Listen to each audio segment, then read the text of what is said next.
No, it was Laura.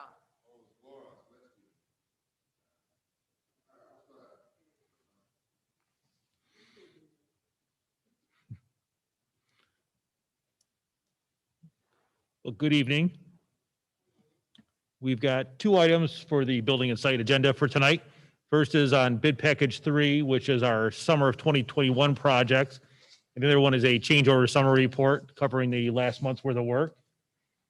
So I'll start with the bid package 3. We took bids on this work just before Thanksgiving, with the goal is to review that and bring it forward to you tonight and prepare to bring it to the board on the 14th for contract award.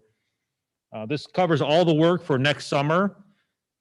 We kind of call it our central package because it covers a lot of the work around the central part of the district.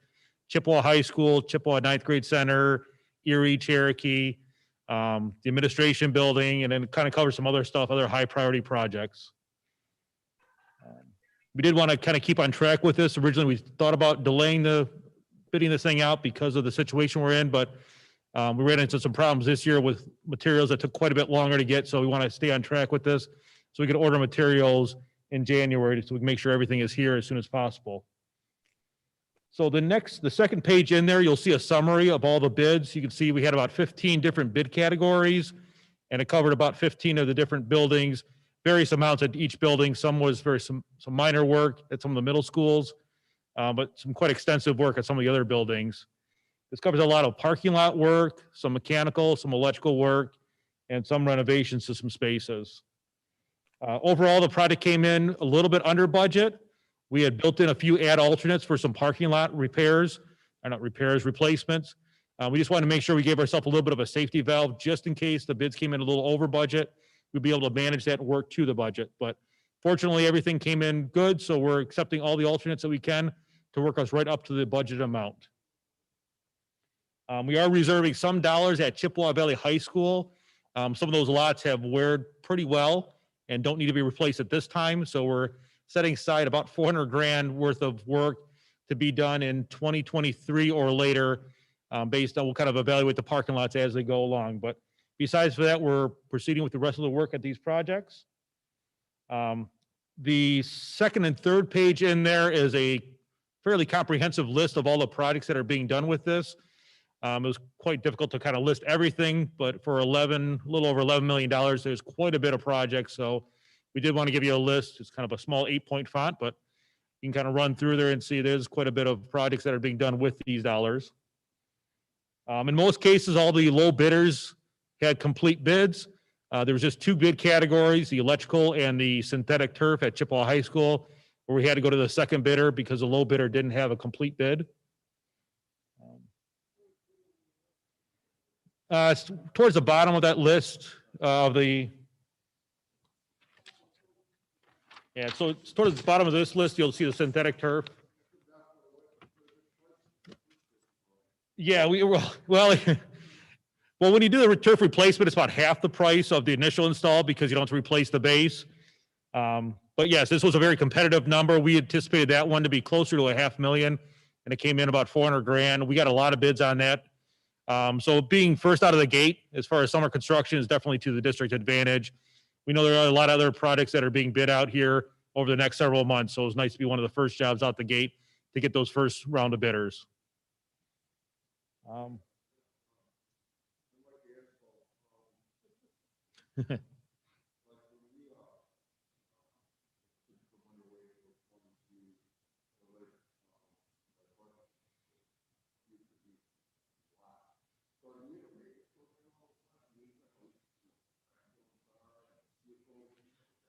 No, not traditionally. It's only been repairing catch basins as they break down. But yeah, the district really does not have an ongoing yearly maintenance program for some of those parking lots. It does extend the life of it. Yeah, it would be something that if the district was in a position to, that would probably be a strong recommendation to develop an annual maintenance program.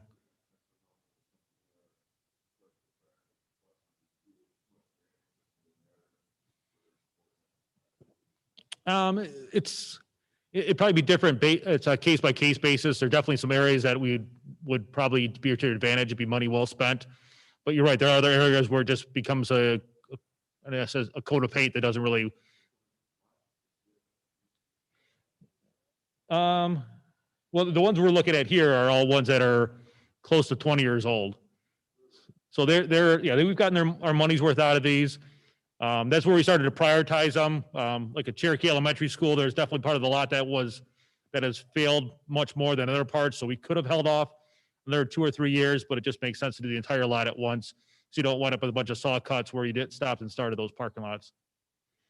We're doing the main west lot here at this building. It's obviously the largest lot. That was done back when the pool was built, which was about almost 20 years ago now. So that lot is due.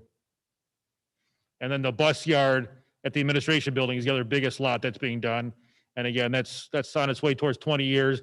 And as you can imagine, that's got a lot of buses, 80 buses run over that every day, except for this year.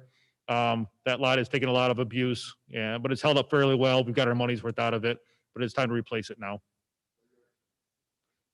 There's some spots that are cement towards the front of the buses where the major weight is at, but for the most of the rest of it's all deep. It's a deep strength asphalt though. It's a deeper profile at that yard because of that reason.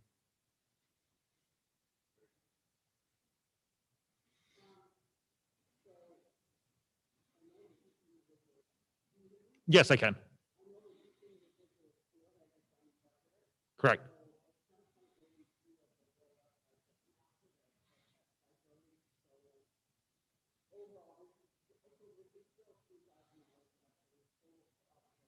Mm-hmm.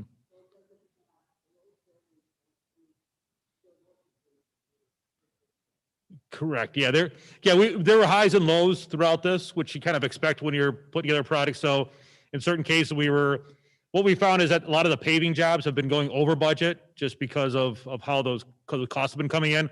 That's why we developed a lot of ad alternates for those.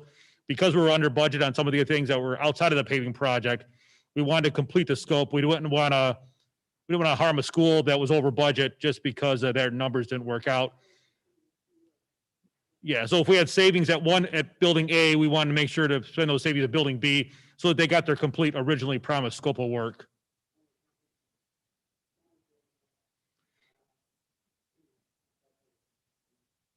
Yep.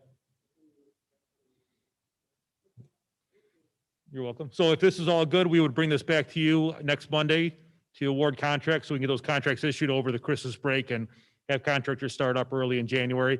Some of this work may start in the spring as soon as weather breaks. We're all kind of a little bit iffy when we can actually start working buildings. If there's some opportunities, we'll start early.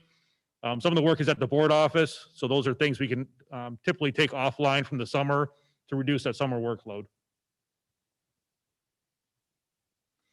So if that's good, I do have a second item tonight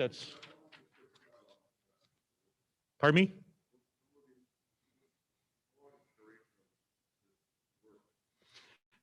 The majority of it will happen in the 10-week window in the summer. The only things that wouldn't be in the 10-week, we're going to try to take some of the stuff at the board office and move it either to the spring or the fall to just shorten up what we're tax our people with over the summer. So there's a few things like we got a new gate that's going in over at the admin building. We're doing a little bit of roofing, a little bit of flooring. So we're going to work with the administration since they don't shut down for the 10 weeks in the summer like everybody else does. We're going to look to move those outside of that summer window. But by this time next year, everything will be done that's on this list. Pardon me? Yep. And then the follow-up to this will be we'll call it the northern part of it. So starting in January, we're going to start to design everything that happens in the north end of the district. Dakota High School, a lot of the other buildings that are in Macomb Township. Those will all be 2022 projects. So I do have a second item for you. It's the change order summary report. And for the most part, this is just closing out a lot of old contracts that have been, the work has been completed. We've gone through the punch list phase. We got all the warranties. We had built in some allowances for some unforeseen conditions. In most cases, we did not need some of those dollars. So we're able to reclaim those dollars for the district and write deduct change orders. There is one ad change order. It's fairly large. It's for Cheyenne Elementary School. As part of the playground improvements at all the buildings, we were modifying the swings over at Cheyenne to put in called like an ADA accessible type swings and put in some nicer swings. Unfortunately, when we went to do that, we found that the hinges that were on the swings had worn to the point of they couldn't be replaced. We either need to just wait until they broke or look to replace the entire set at this time. Because these bids came in good, because everything else has gone real well this summer, we want to recommend replacing those. There's 2 sets of swings, replacing those structures over there and doing it right so that we're not coming to you 3 years from now when those things finally do break, and hopefully avoiding something falling or a kid falling out of that swing. Yeah, if you look at those pictures there, we were, obviously it's something we didn't catch at the time when we were designing it because it just, when you're looking at it, you don't really notice that. But when the guy went over there to start installing those swings, he noticed it and pointed it out to us and said, "We really need to address this." He didn't feel comfortable hanging the new sets of swings from those brackets because they were worn so bad. Obviously, you've gotten your money's use out of those. Those have been up for 20 years. There's been a lot of traffic on those swings to wear them out that much. So I don't know when we'll get those swing sets placed. If the weather stays mild, we might be able to still get them done this year. If not, they'll be done first thing in the spring when the frost is out of the ground.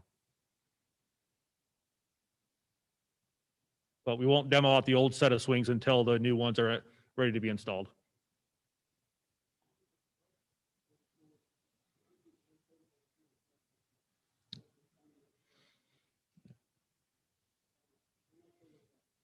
Okay. And this would also come to you next Monday at the board meeting for final approval and authorization.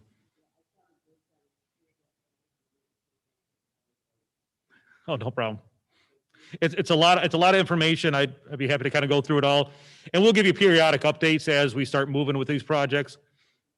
We've been working on it for a year right now, so it's all top of mind for us. But it's going to start rolling out here very soon next year. Thank you.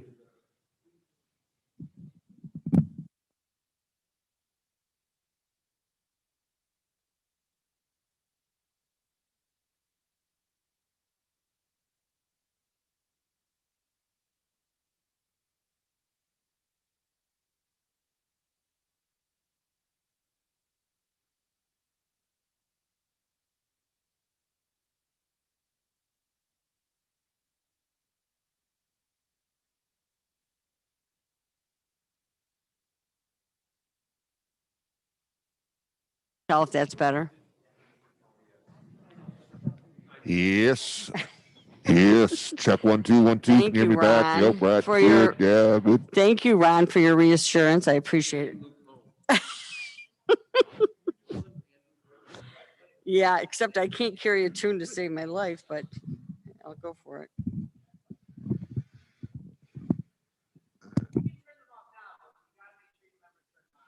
Yes, sir. I purposely didn't turn mine. Yeah, me too. I didn't know I was supposed to. So sorry. Did we have people on? So I apologize for that.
The Santa Fair Church of Christmas? Yeah, Let me just see what George is doing here. I can understand. Women don't really love those big deals. Most of them, I don't think, but whatever. That was nice of you to do what your wife wanted you to do. I'm impressed. Try calling George. Hi, Marina. How are you? Good. I'm good, yeah. Hey, George, you coming here or are you gonna be at home? He's right there. Oh, okay. Hello, George. You're Good to here. see you. Uh-oh, did I lose my face? I'm gonna draw the dates right.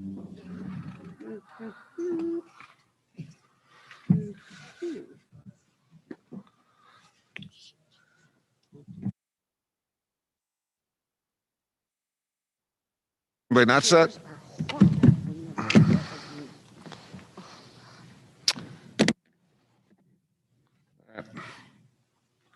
Everybody just make sure your mics are on or off or whatever. So there we got switch. Okay. I'd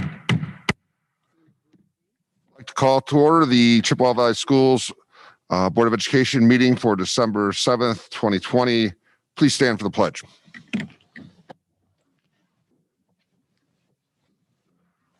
(6:30) I pledge allegiance to the flag of the United States of America and to the republic for which it stands, one nation, under God, indivisible, with liberty and justice for all. Yeah, 6:30, please, Ms. Adlam. Hi, Di.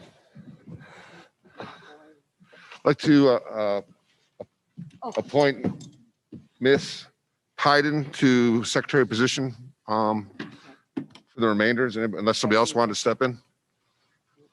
The remainder of the year. Okay, very good. Okay, Ms. Hyden, thank you for your assistance.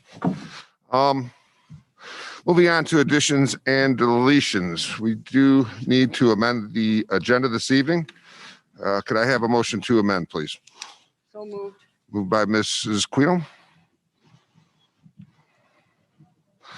Supported by Ms. Demingzek.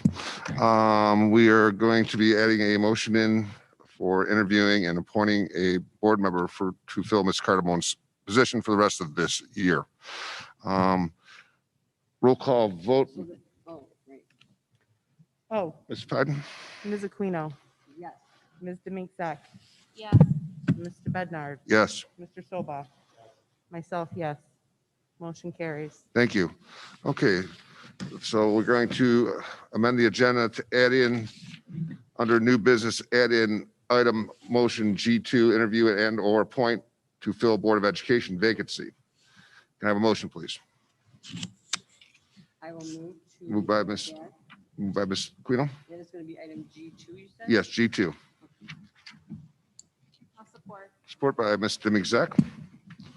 Again, under new business, add item motion G2, interview and or appointment to fill Board of Education vacancy.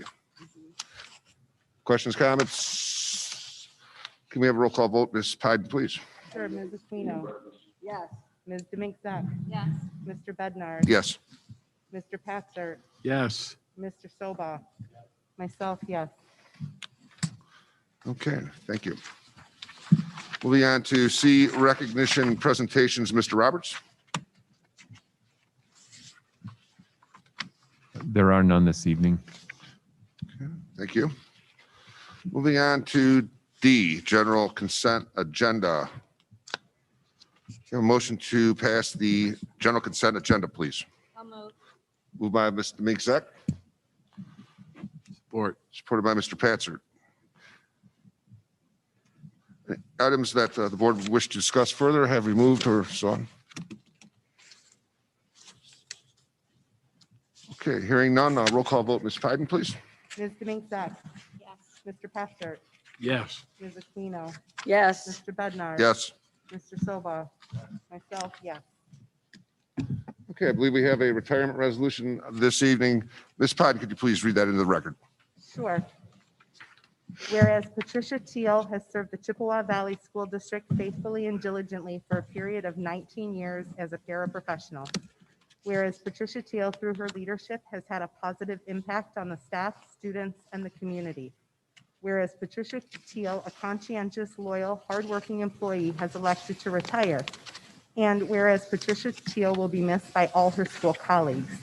Now therefore be it resolved that the Board of Education of the Chippewa Valley School District, not only on their behalf, but also that of the Superintendent of Schools and the administration, extend their thanks and appreciation for a job well done, as well as best wishes for the future.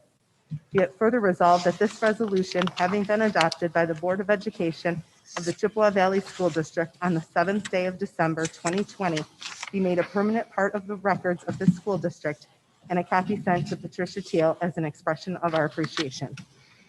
Is she on the phone? Is Miss Teal with us this evening? No. No, okay. Okay, well, we want to congratulate Ms. Teal and thank her for her service to our community and wish her all the best in her retirement. Okay, we're going to move on to from the community. And I believe we have 6 members who signed up to speak this evening. Is that correct? Correct. Okay, before we begin, just to preface it, as we've done in these meetings, I wanted just to read in the community comment rules, so to speak. Public participation at board meetings. Public participation at board meetings. Each statement made by a participant shall be limited to 5 minutes duration. And as we've done in the past, we'll come on and give you a 1-minute warning so you can wrap it up. Participants shall direct all comments to the board and not to staff or other participants. All statements shall be directed to the presiding officer. No person may address or question board members individually.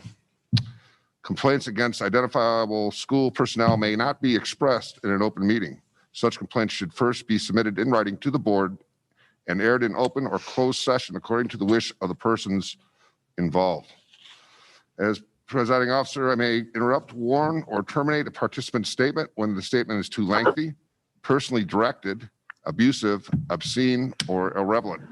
I may request any individual to leave the meeting when the person does not observe reasonable decorum. May call for a recess or adjournment to another time when the lack of public decorum so interferes with the orderly conduct of the meeting as to warrant such action.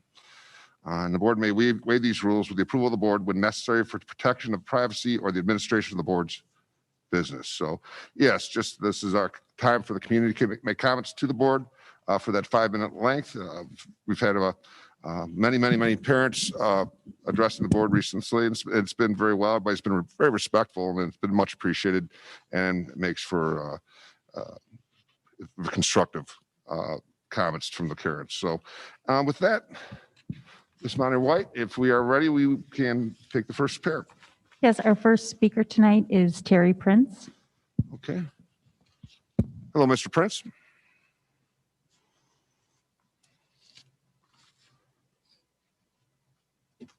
Hello, Mr. Prince.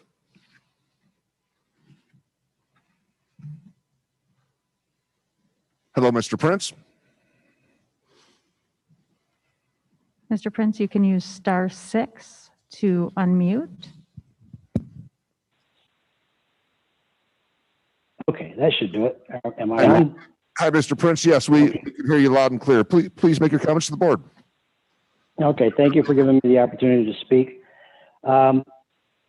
I wanted to talk about returning to in-person learning. Per your Chippewa Valley website, from October 12th to December 3rd, there were approximately 35 total student cases of COVID in the schools. That comes to 0.2% of the entire student population. Nearly half of these cases, 15, were from schools that never opened. 20 cases were from the open schools, amount out to about 1.5 cases per school over the 6 weeks while students were in school. On any given day, while the kids are in school, how many are out with colds or flus or other illnesses? Are we going to start closing schools every time a child comes down with the sniffles? Because it's becoming clear that from your own data, the virus is not being spread in the schools that were open. The largest school district in the country, New York City, returned to classes again today. Florida and Texas have been full-time in school since day one, as have some other states, even while their case counts are increasing. Frazier is going back on Wednesday for full-time face-to-face, was supposed to have been for all grades. However, the Michigan Health Department extended the closure for high schools. I've also heard that Lance Cruz and Warren Woods went back today. Why are they going back? Because the schools have been determined not to have been a significant source of the spread of COVID-19. I'm pretty sure that the virus doesn't stop at North Avenue or 16 Mile Road. I know you're in a tough spot as a board. You can't please everybody. There is no one-size-fits-all answer. But you presented a plan to us on October 5th, giving the parents the options of putting our kids in school face-to-face or remote. The parents concerned about the spread have always had the option to do remote for their kids. 5 days later, you pulled the option away from us for the parents who believed, as it is now being widely publicized, that school is the best and safest place for the kids to be. Your own numbers provided show that being in school is no more a significant factor in the spread than being 100% remote, since there is very little difference in the numbers of cases between K through 5 and 6 and higher.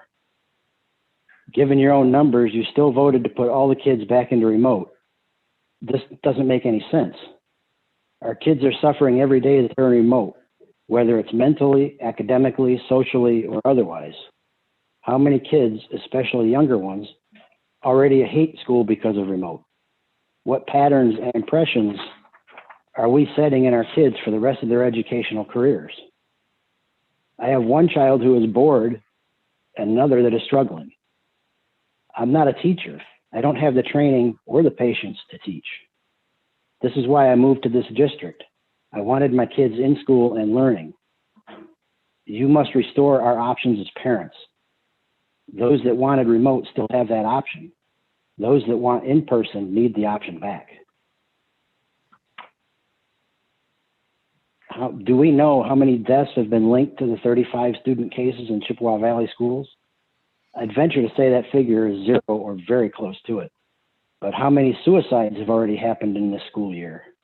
I know of at least one, but there may be more. One suicide is one too many.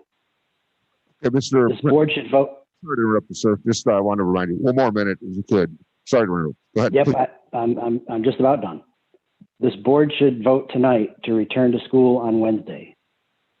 There's no reason to delay any further. Every day our kids are not in school is another day that their education, social skills, and mental health suffer. We're doing our kids a huge disservice, and there's no logical reason for it. Thank you very much. Thank you, Mr. Prince, for your comment this evening. Okay, Ms. Monia White, we have another committee member. Want to comment? Anna Nooner is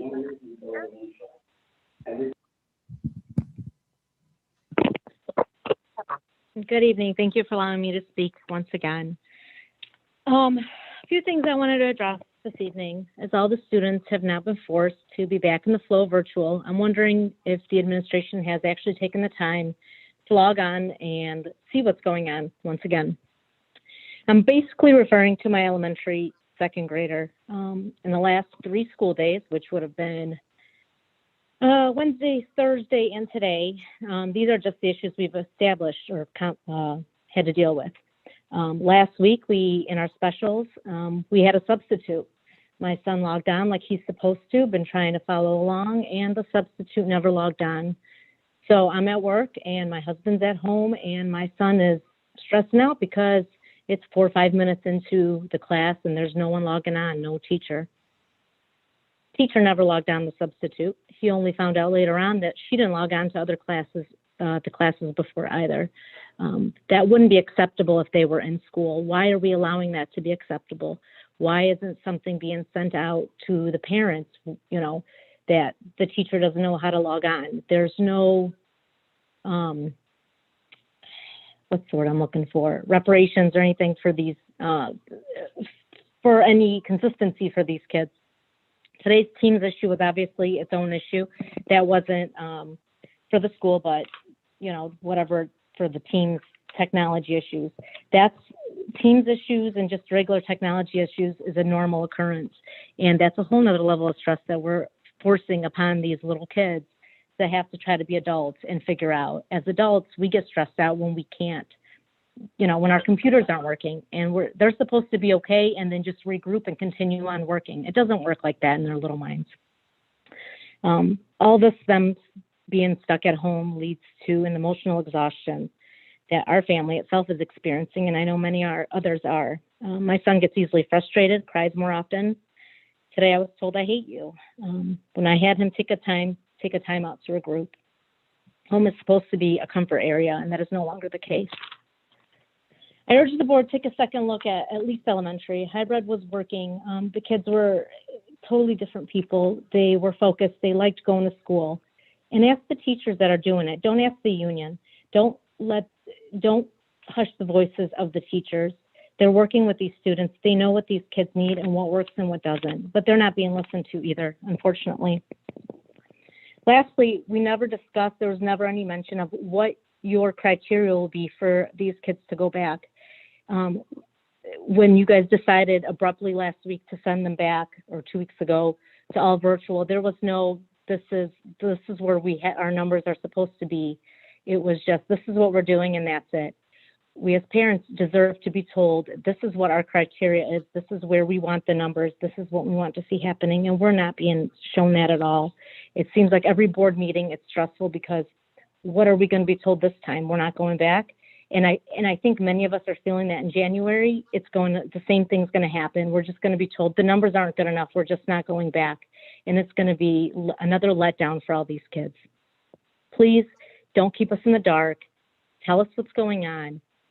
And think again about at least these elementary kids, and let's get someone back in the classroom and try to salvage something of this year. Thank you. Thank you, Ms. for your comment. Okay, Ms. Monier White, another community member would like to speak this evening? Amanda Adams is our next speaker tonight. Ms. Adams? Hello, Ms. Adams?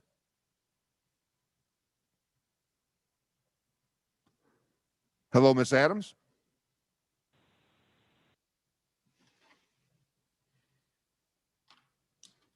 Ms. Adams?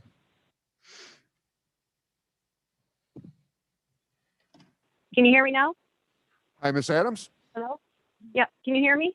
Yes, we can hear you loud and clear. Please share your comments with the board. Okay. Hi there, everyone. My name is Amanda Adams. I am the mother of a first grader here at Sequoia Elementary. And I've decided to speak to everyone today to share with all of you some of my feelings and daily struggles as my son and I try to cope with this new normal. First, I want to say that I love my son's teacher, and I am so very thankful for her patience and her understanding and her compassion. And in no way, shape, or form does my testimony today fault her in any way. When I found out that we would be going virtual at the beginning of this year, my heart sank. I knew then I was going to face many challenges.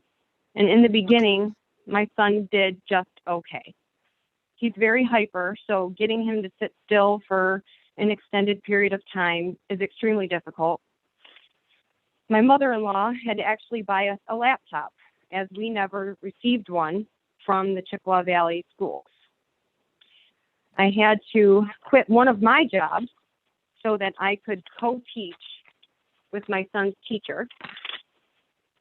Every day is a fight. My son screams at me. He tells me he hates me. I'm a mean mom. And he now hates school. He has no social life, practically. He barely gets any exercise now. And besides for now playing like with his sister or on occasion when he gets to see his cousins. And I got to tell you, I was over the moon ecstatic when you guys made the announcement that we would be able to do hybrid learning. I actually love the hybrid model system. I think that it benefits a lot of people and children. And my son was a much happier person when he was able to be in school, even if it was only just for those 2 or 3 days. So much to my disappointment and my son's, you guys took that away from us again. And things have now gone from bad to worse. My son is so sad. He's angry. He is not cooperating at all. I'm lucky to get him to do 1 or 2 pages of work for me. My mental health is now not okay. And while at home trying to teach and help my son, I basically get nothing done now. I have a 3-year-old daughter who basically runs amok and destroys my entire home while I'm trying to help my son navigate through the Schoology and open this book and read this link and then write this down here. And it's very challenging. Making a family dinner, which was very important to my family, basically never happens now anymore. My usually and mostly clean house is always trash now. My husband and I are constantly at each other now, which is not good for the children to see. It's not healthy.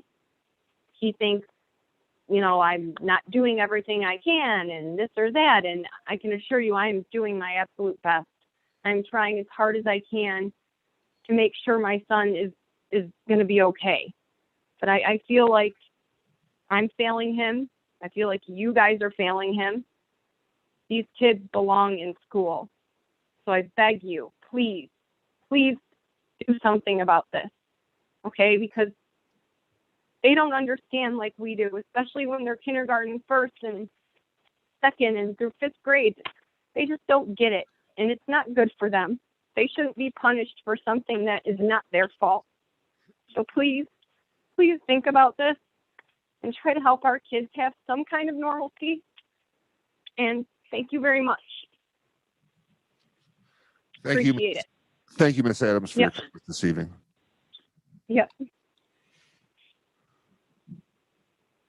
Ms. Monier White, you have another community member? Mr. Bednar, that was the last community member. Okay, so we had some other community members on the list, but they're not on the call with us at this They have time. not joined the call, no. Okay. All right, if they were, I guess they were to happen to come on, we can maybe give them a minute. If they were happen. So, okay, we'll move on.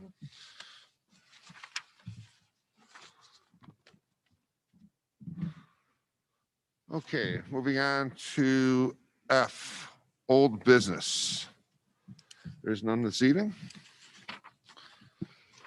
Moving on to G, new business. G1, reconfirm the extended COVID-19 learning plan, Mr. Roberts. The recommended motion that the Chippewa Valley Schools Board of Education reconfirm the extended COVID-19 learning plan for the 2021 school year. Motion,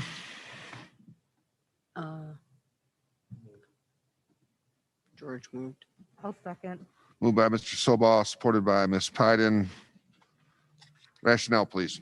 This is a requirement of Public Act 149. It must be done on a monthly basis. Questions or comments by the board? Ms. Demigzek. So I just want to read this out loud because I think this is like one of the best, it sums it up of how I feel about this, but it says early childhood special education and Great Start Readiness Program attend virtual live synchronous instruction. Preschool continues to attend in person. So basically what this is saying is that if your child needs special education services or there is a financial reason that you can qualify for preschool, you have to attend it virtually on a computer. But if you can afford to pay, then you can go in person. And I mean, I don't know how else to, just the thought of that in our district, that's what we're doing. I mean, we know that happens, that people pay to go to private schools and for whatever reason. But we are choosing to do this. So if you want to go to preschool and you have the money to pay, you're fine. And you're going to be prepared to go to kindergarten next year. But if you need special education services or you don't have the resources to pay for preschool, you don't get to go in person.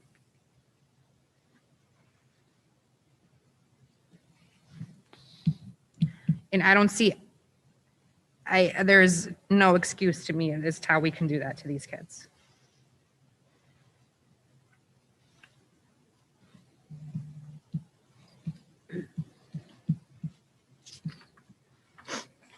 Um, I don't know how many of you on the board have actually watched a class. I mean, they're all supposed to be recorded. It is painful at times to watch some of these students struggle and the teachers struggle because the students are struggling.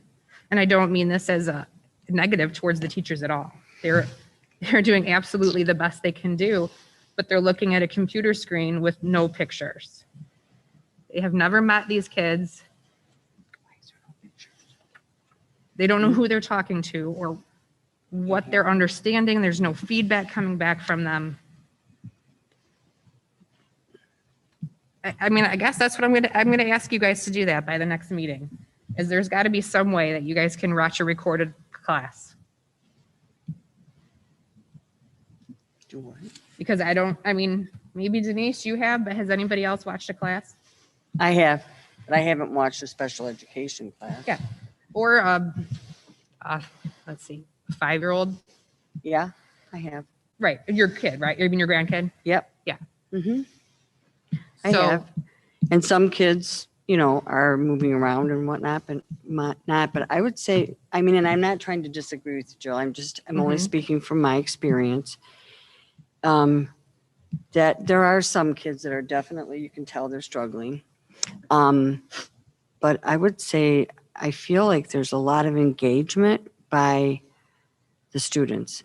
That's what I see, but yes, I agree that we all want to get them back in school, that's for sure. But I have not noticed the struggles that you had, but it might just be because of which ones I'm looking at. So I don't want Right. to presume that that is not the case somewhere else. and you're seeing the ones that are actually able to log on, That are what? able to log on, What do you mean? that have a computer. Right, I'm not aware, yeah, you're right. I'm Right. not aware I of mean, the that's- students that may not be logging on. You're correct. I see, you know, I'm not the one, I don't count the students, you're correct, but I don't know anything about which ones are not able to log on, you're right. You know, this is a struggle. I'm not gonna say or disagree that it's a struggle. I think that, at least this is what I think my rationale is that I think the reason we left preschool open was not so much because of the people that have money can pay. I think it's because there's essential workers that need daycare for kids. And so we stayed open because of that. That is my opinion. That's what I've been told. So I don't want anyone to think, at least from my perspective, that we're doing it because there's haves and have-nots. Yes, that's true that there are people that can't afford it, but they're not necessarily special ed kids that would be enrolled there anyway, I don't think, if that's what you're referring to as our special education program. But anyway, but yes, it is a struggle. And I think back in person is always the best way, but I also think that at 20% infection rate in the county, that I don't feel we have a choice but to continue through the holiday the way we are. Mr. Bednar? Ms. Button? I too have watched a class, and I agree that there are certainly technological struggles. Yes. Many of the struggles that I saw did involve kids not turning on their camera. So I don't know what the criterion is per classroom in terms of what is expected of each student.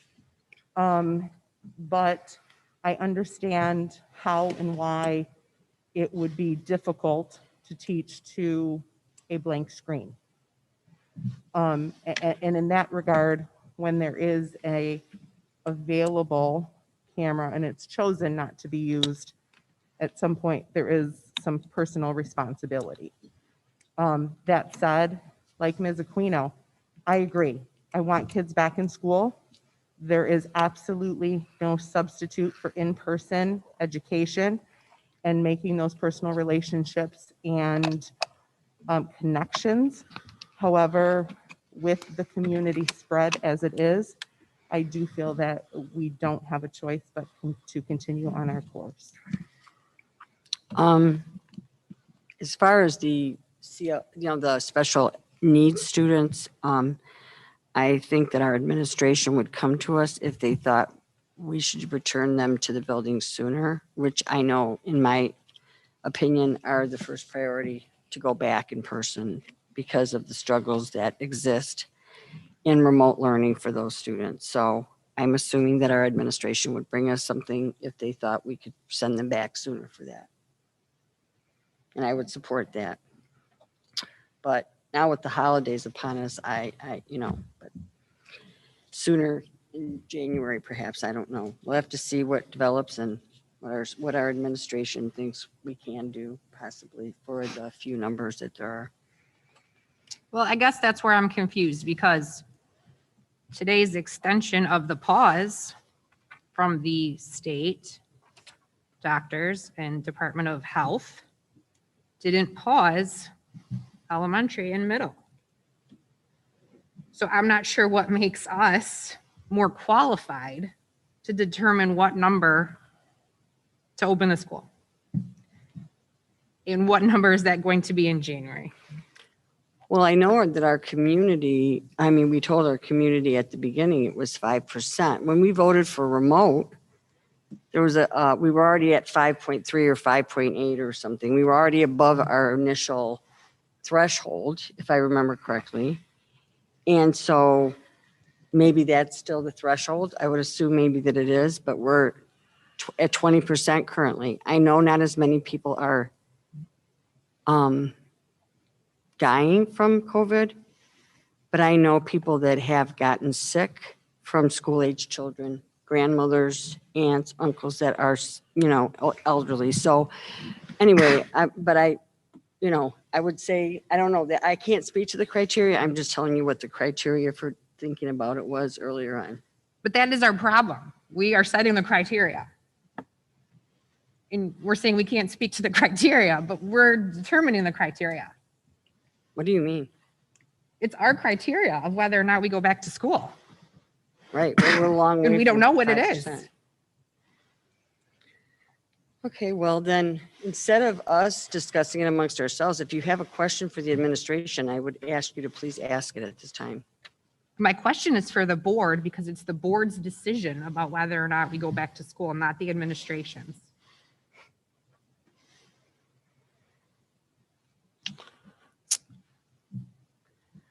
We are not, according to what our role is, at least from what I've learned in taking classes and becoming a master board member and being on the school board for the long tenure that I have, is that our administration will bring us recommendations when they know that they can safely operate the schools with enough people to cover the necessary needs for the students that will be in the building. So if you're asking me for my criteria, I don't feel that it's my criteria to develop and that I will accept the recommendations of the administration if I also feel it's safe. And for me, 5% would be, but I'm not going to name the criteria by myself. That's not going to happen. At least I'm not. Mr. Silva. Agree with Ms. Aquino. We discussed the criteria at 5%. There hasn't been any rediscussion about changing it, at least not that I've been involved in. Right. And our administrators make recommendations to us that when the schools are safe or when things are safe, and then it's up to us to decide if we agree or disagree. Right.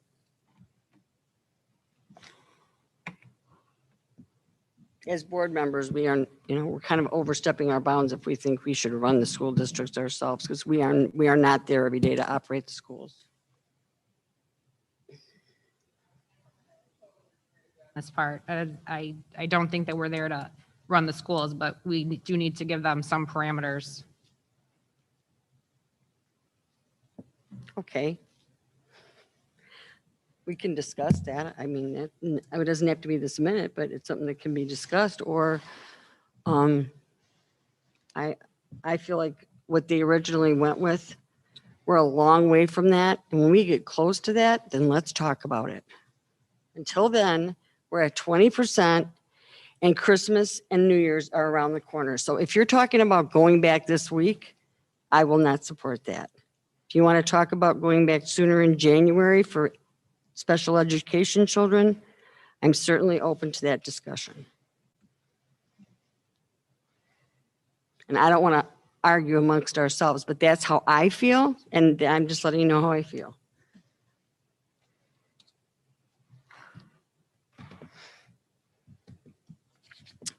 Mr. President, Yeah, Ms. I'd Quill. like to call to order to vote for this at this time. Okay. Anything further? Ms. Pyden, could you please give us a roll call vote? Mr. Soba? Yes. Myself, yes. Ms. Aquino? Yes. Mr. Bednar? Yes. Ms. Demink Zek? No, Mr. Petzer? Motion carries. Okay. All right, moving on to G2, interview and or appointment to fill Board of Education vacancy. Real quickly, I just want to check with Ms. Monier White and see if Mr. Wojtovich is with us this evening. Okay. Is he? Mr. Wojtovich, can you hear me? Yes, I can. Okay, well, welcome to the meeting. All right, and I just wanted to kind of bring the community up to speed. We had a board member who was elected to another position here in Clinton Township and had resigned their position on our board. Under state law, we have 30 days to appoint another.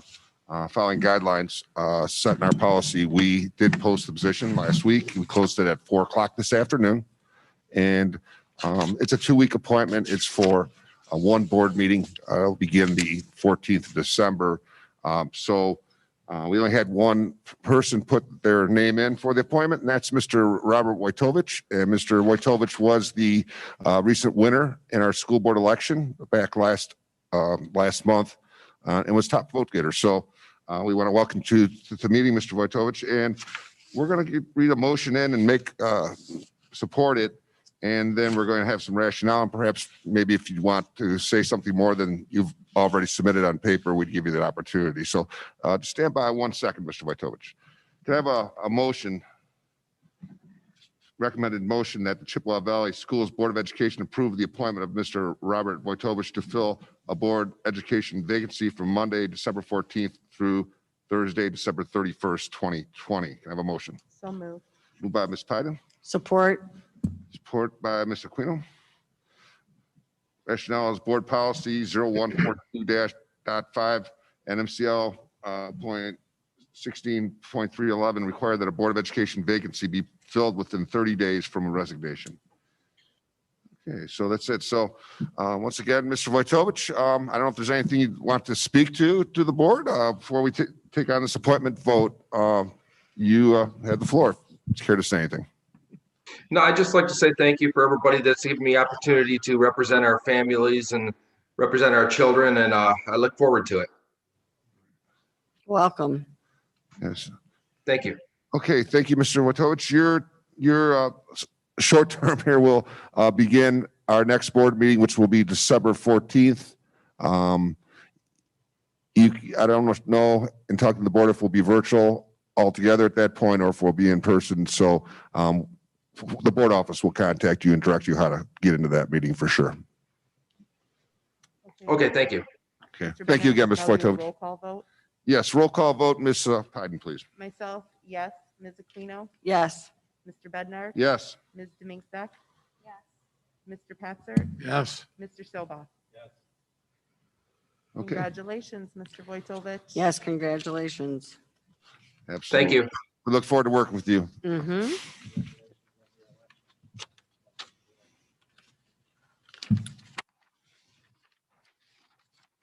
Okay.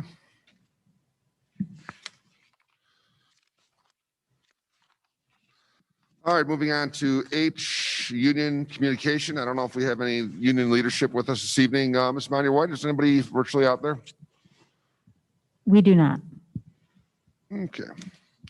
Moving to I, administration reports. Mr. Roberts. Thank you, Mr. Bednard. I have just a couple of things this evening. I want to talk a little bit about where we are related to COVID, because I'm sure listening to some of the board discussion, there's interest there, and there's also interest in our community. I'd like to begin by just recognizing our families for the hardships they're dealing with. Mm-hmm. And as I've said in many answers that in email response to the community members, this is really conditions that are a result of what COVID has done to us. And none of these are easy decisions on whether we work remotely or work in person. But there is no playbook. There is no definitive medical guidance that tells us what to do. So we take the data and we interpret it to the best of our ability. In my discussions in superintendent meetings and with the health department, there's no specific metrics that we are told this is when we should do this or when we should do that. So we listen to that. We deal with our experience in our own school district and make the best decision possible. When I watched the governor's report today, Mr. Gordon, who's the director of the Michigan Department of Health and Human Services, talked about the metrics they were looking for to end some of the shutdowns that they've put in place, and extended one today. And he made it quite clear there was no single metric that determined an answer. So that's kind of the position we find ourselves in. So I'd like to just review a few of the numbers and kind of weave in some of our experiences to help some of the community members understand what we've done. On November 16th, the board voted to return elementary to remote. With a target date to reopen elementary on the 20th of January. So the decision was really based on data related to the prevalence of COVID-19 in our community.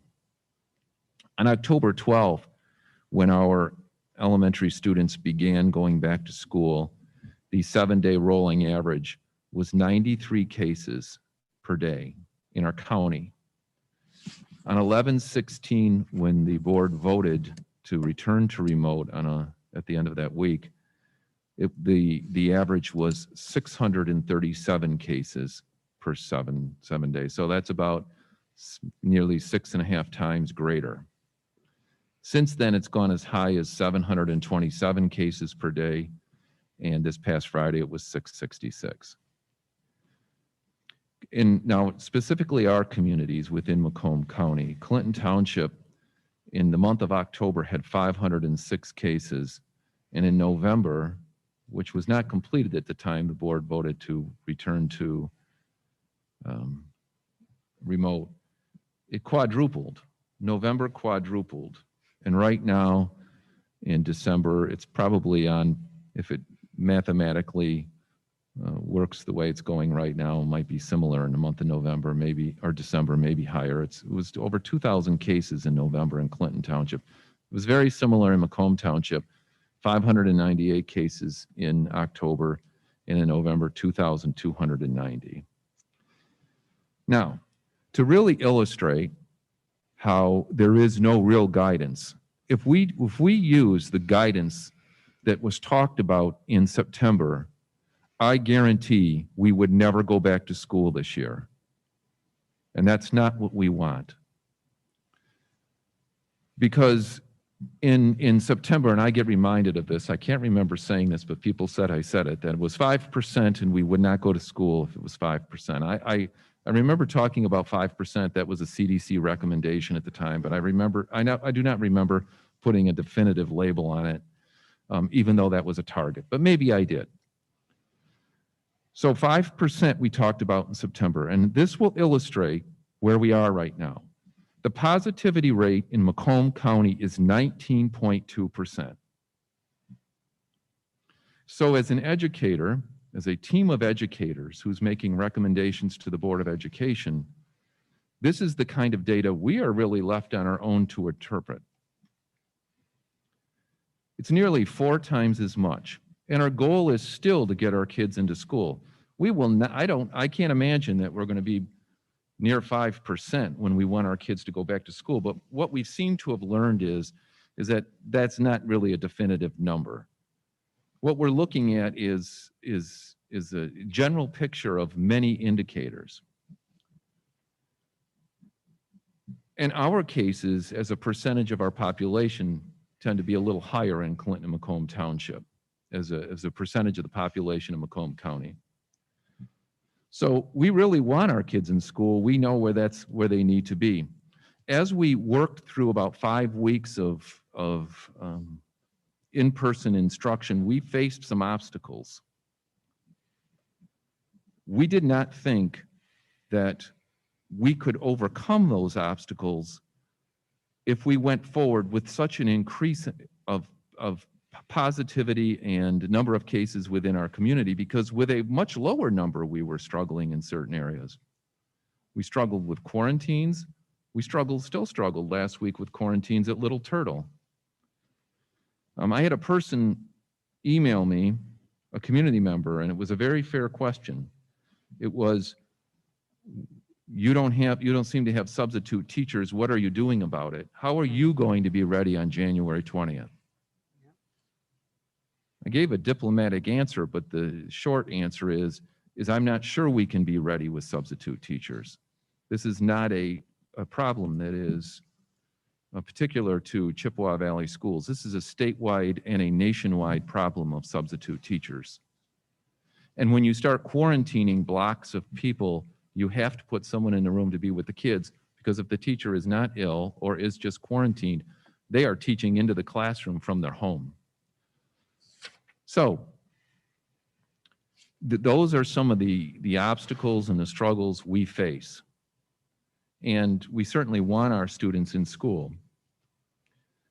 What I would look for in a general sense is just a downward trend of these numbers, that we're improving. But I don't know if I could ever put a label on if it got to this point, okay, we're in, unless maybe at some point in time we get guidance from somewhere in government that says this is what we need to do. This is when you need to do it. So those are the things that we deal with, and part of the recommendation to go to remote when we did was the fact that we felt we needed to bring some stability. And it's just some stability that some people obviously don't like, and I understand it, because it's not the stability I would choose, but it is stability. And especially considering the holidays and the increase in numbers and quarantining classrooms and trying to have enough custodians to clean buildings and things like that. These are real problems that we deal with administratively that we need to be able to provide in our buildings. So our goal is we still have a target date of January 20th. And I would say to our community, that's our date, and that's what we're looking to do with elementary at that time.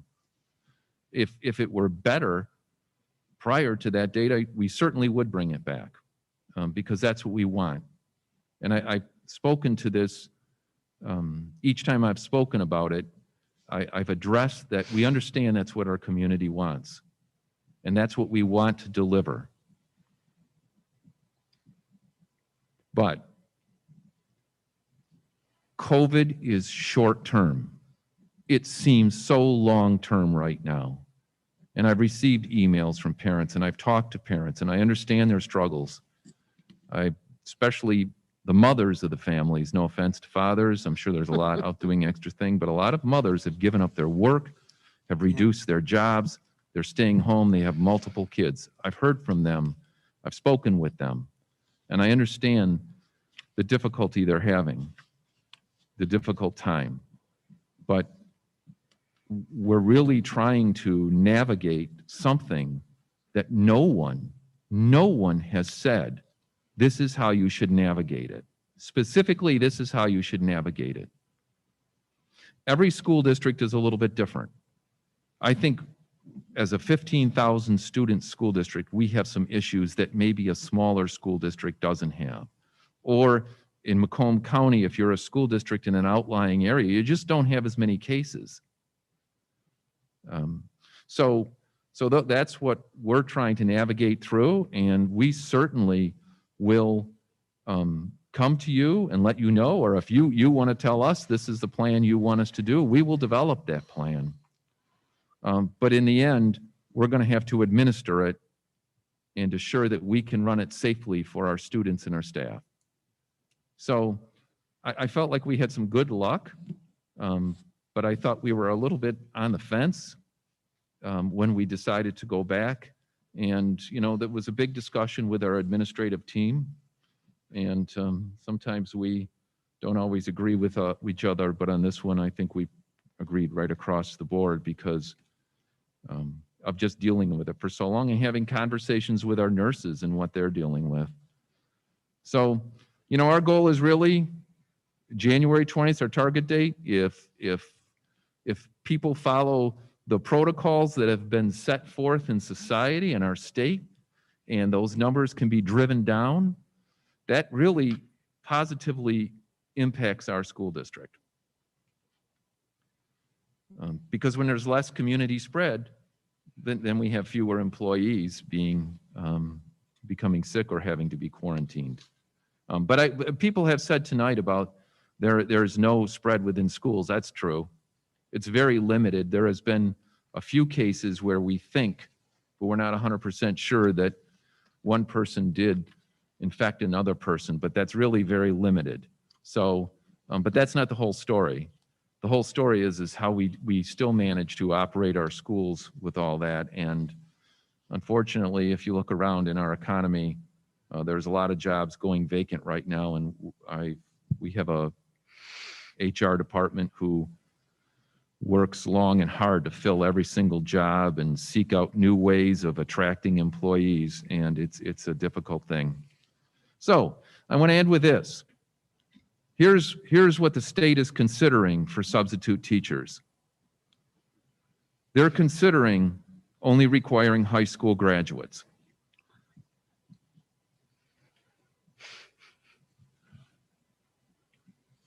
I think some people who have a high school just a degree might do great.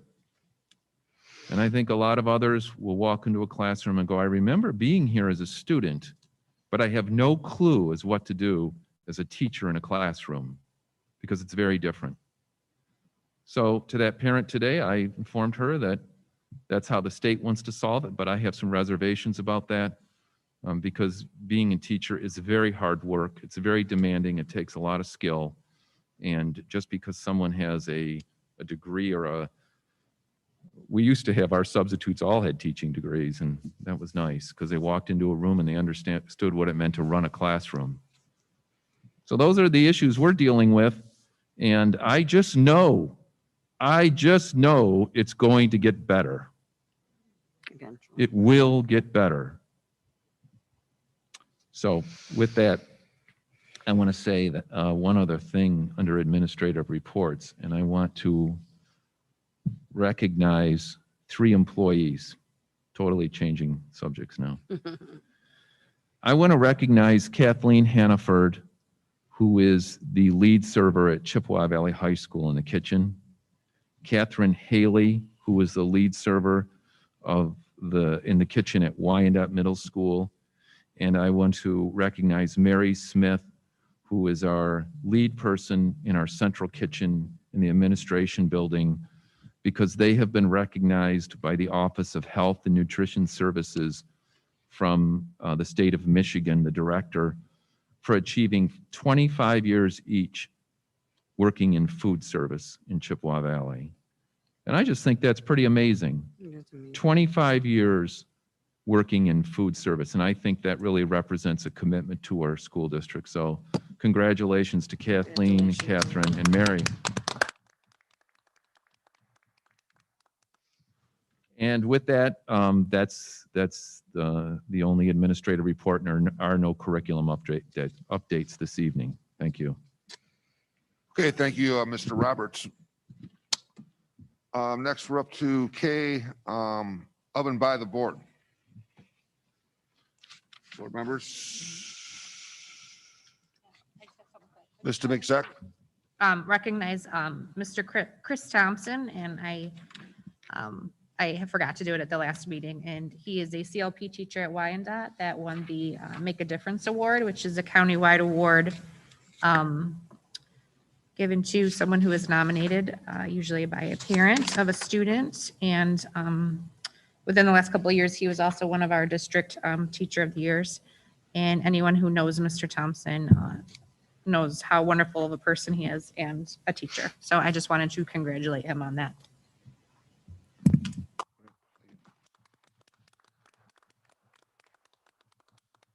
And if I could just say it, I know this is from the board, but Mr. Thompson will be featured on CVC TV shortly. We did a session with the students via Zoom, and we did an interview with Mr. Thompson in person. And the Community Relations Department's working on a segment for the television. So congratulations. He is wonderful. Absolutely. Okay, the board members. Yeah, I have a couple things to say. I just wanted to say that to the community members that spoke tonight about your struggles, I do truly empathize with you. I empathize with every email that we receive from every parent that is struggling and every student struggling. I do care. I just don't have the answers. And as Mr. Roberts said, I know that the end of the tunnel will come eventually. The one positive that I think has come out of this is that we have a very well-established remote program now, which we did not have last spring. So as we move forward as a district and other challenges may be faced, we have some alternatives for kids that maybe don't do as well in a classroom. So I think that's very important and is one positive. But I do listen, I do care, and I do want the kids back in school safely. Thank you. Thank you. Okay, nothing else by the board. We'll move on to L, executive session. To consider dismissal, suspensions, disciplining, or to hear complaints or charges brought about, or to consider a periodic personnel evaluation 8A. So at this time, we're going to move into closed session as long as the board approves it. I want to thank the community for coming out. Upon coming out of our executive session, closed session tonight, we will be adjourning. So just for the most part, outside the board business to be done, ends the public portion of the meeting. All right, we wish everybody well, and we will be back next week, the 14th, for another board meeting at 6:30 next Monday evening. All right, with that, can I have a motion to go into executive session? Moved by Mr. McZack. Support. Support by Ms. Aquino. Okay, roll call vote, please. Ms. Pyden. Ms. Demink-Zek. Yes. Ms. Aquino. Yes. Mr. Bednar. Yes. Mr. Patzer. Yes. Mr. Soba. Myself, yes. And we are going into executive session at 7:28 PM. 7:28, Ms. Adlam. Okay, just take a minute here. Everybody file around. I have to go to the, can I Yeah, go to the restroom? yeah, absolutely. Take 5 minutes here.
Okay, we're coming back out of closed session at 9:02. Ms. Pyden? And we need a motion to adjourn this evening. Moved by Mr. Mixzak, support by Ms. Aquino. All those in favor say aye. Aye. Aye. Any nays? No? Ayes all. We're adjourned at 9:02. 9:02. Okay, thanks for waiting, you guys. I'm so sorry. Yeah, thank you, gentlemen. Appreciate it. Sarah, thank you very much.